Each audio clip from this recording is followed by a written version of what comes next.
have our first question through. How do I find allied health professionals in my area who know about vision impairment?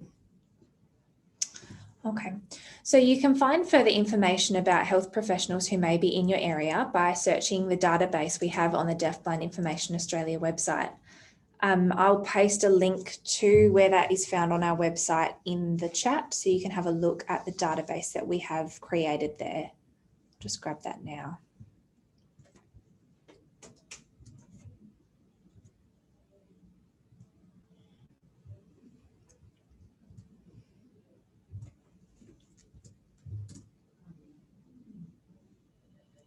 Okay, so that link is in the chat now, and we have another question come through. What does legally blind mean, and which conditions might lead to someone being classified as legally blind? Okay, so legally blind in Australia is a term that is used for access to various funding and other resources, like to get the blind pension and a few things like that. We measure in Australia vision as in terms of meters. In the US, it's measured in feet. So legally blind in Australia is measured at less than 660. So at 6 meters, this particular person who is legally blind sees something as clear as somebody with typical vision sees it at 60 meters away. So legally blind does not mean completely blind. So somebody who is legally blind may still have functional vision and may still be able to get about their day pretty independently, but they wouldn't be able to do things like driving a car, and they would be eligible for some funding. There is a variety of conditions that would lead to somebody being legally blind, probably too many to list. Yeah, but so something like a congenital cataract, maybe severe myopia or severe long-sightedness or short-sightedness would also lead to that. And other congenital forms of vision impairment that might lead to somebody having that legally blind diagnosis could be Usher syndrome as well. Cool. Okay.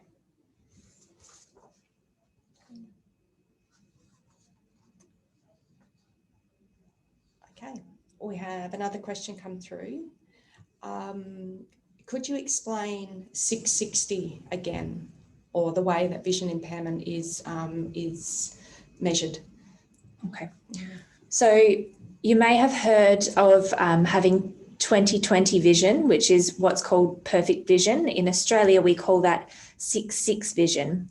So it's measured on what the majority of the population who have typical vision can see at 6 meters is what's known as perfect vision as it's assessed. So somebody who is legally blind can see at 6 meters something with the same clarity as a person who has full vision can see at 60 meters away from them. So it's a lot lower level of vision.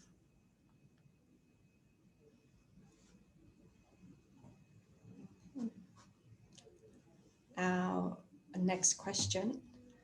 Where can I access professional development for my staff to support their understanding of working with children with vision impairment? Okay, well, this webinar is a great place to start. There is lots of training available from a variety of different providers, both in Australia and in the US, and lots of which is available online. I guess it depends on what particularly you're looking for, but the Perkins Institute run a lot of training online.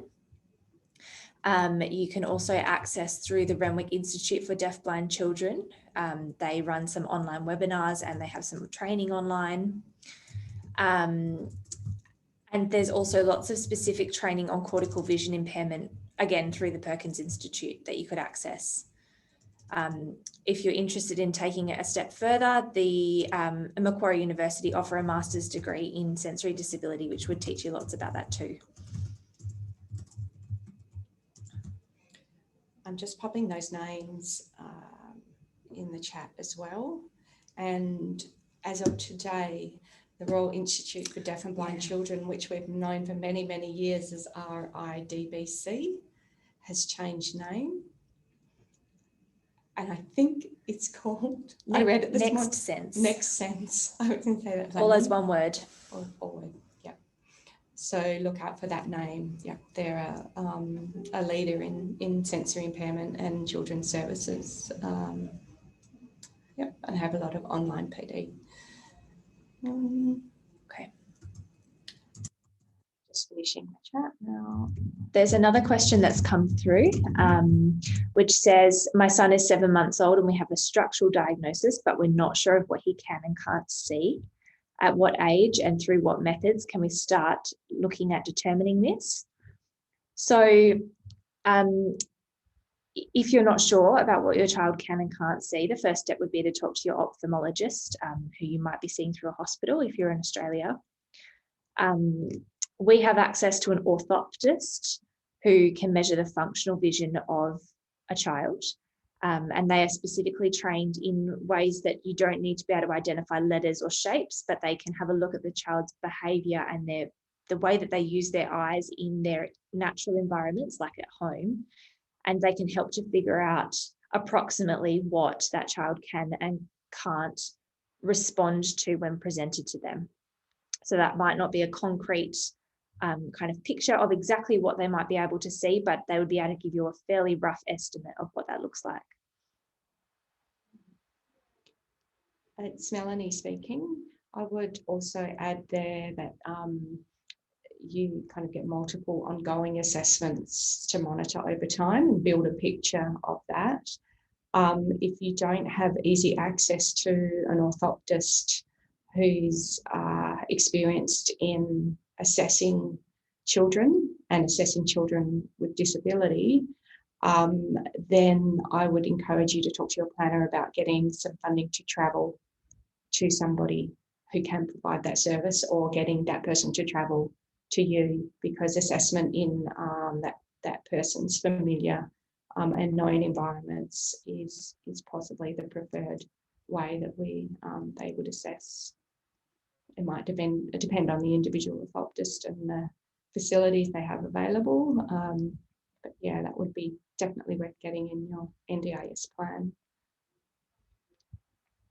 And we have more questions coming through.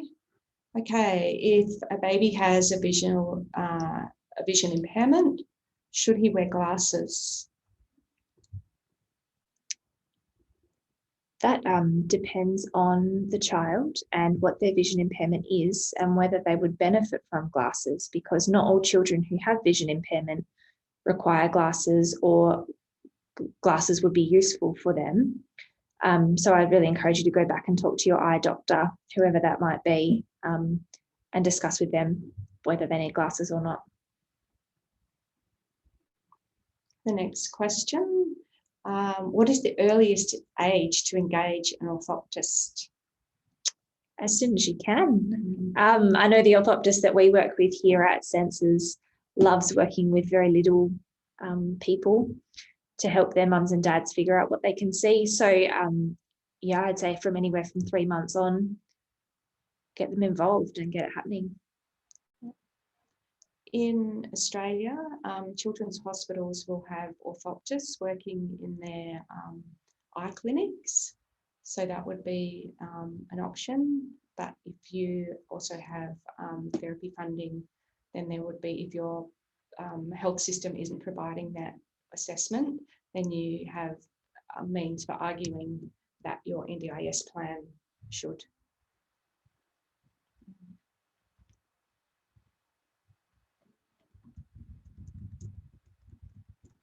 Okay, we have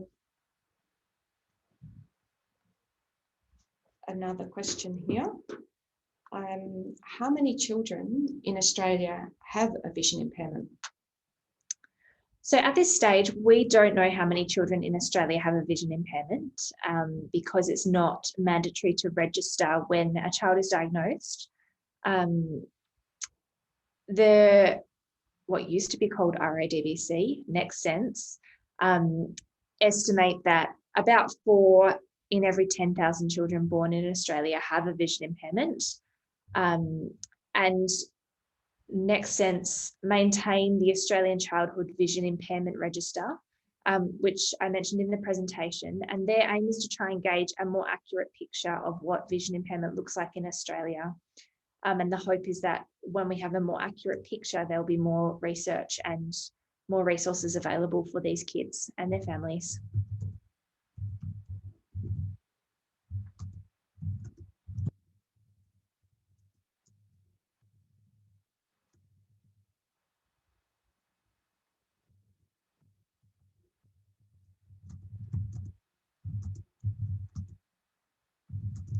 We're just pausing for people to have a little bit more think about questions. I see a few hands up in the chat, so we'll explore those hands up.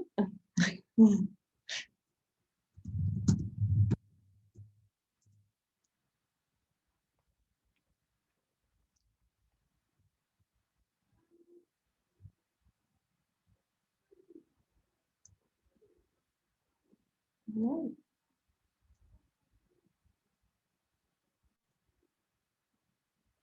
No more questions. Good.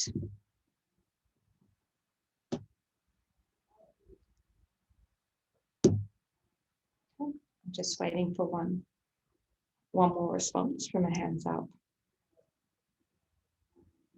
Okay. I won't close the question and answer yet, but I will provide a little bit more information. I'm just going to add me there. So this video can be found on our website, the website that was showed at the end of the presentation, which is www.deafblindinformation.org.au.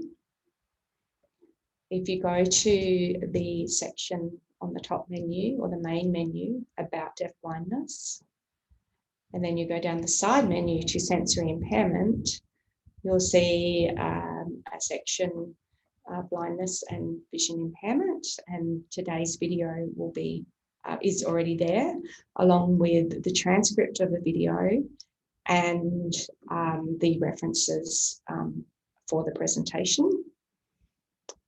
Shortly, we will have this question and answer section from today's webinar up on that side as well.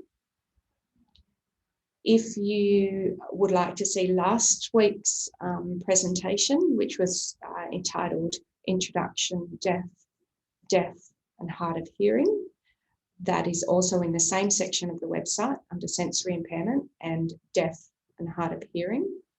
The video there, and soon there will be the question and answer section up there as well. Next week, we have 2 webinars. Introduction to Congenital Deaf Blindness, and on Tuesday the 30th of March at 1:30 Perth time, which is lots of different time, 4 other time zones around Australia. And the following day at the same time on the 31st of March, we've got an overview of strategies in deaf blindness. We have filled up nearly half the places of those the registrations. So if you want to attend, I would encourage you to sign up now. If you go to our website and you go to the news section, we have all our webinar details listed on that page as well, plus also the links to find the recorded videos or the webinar questions. We have another question that's come through in that time. Another few, excellent. The things that happen when you give people time to think. All right, scrolling down. Sorry, my scrolling isn't right. Might You just have swap interpreters, So Melanie. is if there that's okay. research in the area of cortical vision impairment? Interpreters are just swapping. Okay, we'll have an interpreter swap. I will change over and add a spotlight. And there we go. Go ahead. So I'll ask that question again. Is there research in the area of cortical visual impairment?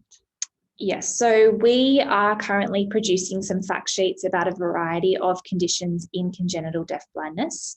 And one of the conditions that we are publishing a fact sheet on in the coming weeks is cortical vision impairment. So keep an eye on our website and we will be publishing these very soon. You can sign up to our mailing list and I'm sure we will put a message out when we publish all of them online. The next question. Does anyone have suggestions to keep a baby's hands away from their face while sleeping? I guess to keep their hands off the eye patch.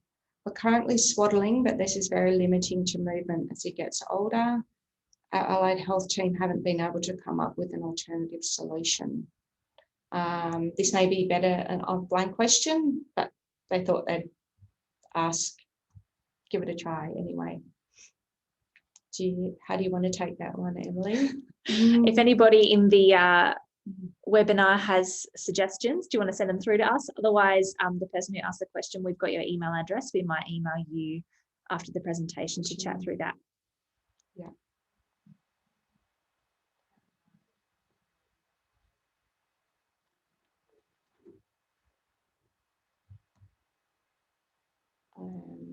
I guess, yeah, for the benefit of other people who might be interested in the answer.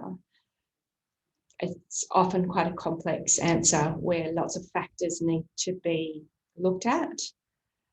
One of the things we'd be looking at is there something, so that's why they're pulling their eye patch off while they're sleeping. Okay.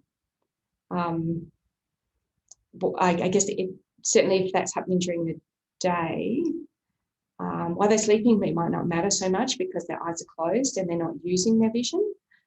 If it's happening during the day, then we need to look about engaging the child in other activities so that those activities are more engaging and interesting to them than the desire to kind of pull off the eye patch. And the eye patch is there to strengthen, to stop the use of the stronger eye so that the weaker eye has a chance to be strengthened. And so if we don't do that, then we're reducing the chances that that weaker eye will develop and potentially the vision in that eye could decrease if the patching is not happening regularly.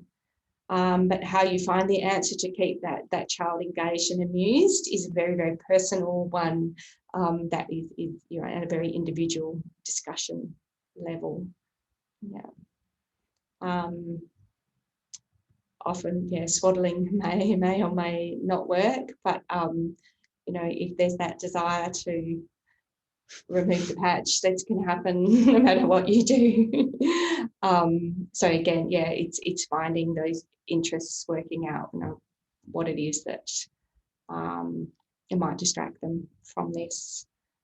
Now I feel like there's another message that has come through. I got a notification, but I can't find it.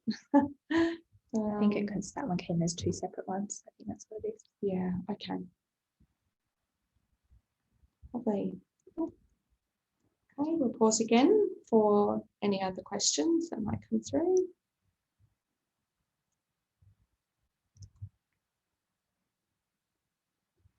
There is a way you can ask your question anonymously via, well, you could do it by chat, but there's also a Q&A section in this webinar, which you'll see down the bottom with the two little chat symbols.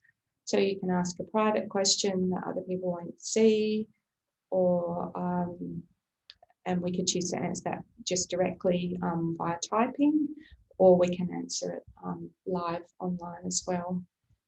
If you have questions that you think of later, that info@deafblindinformation.org email address, you can, goes through to project officers who can help you find the information you're after or help you answer your question.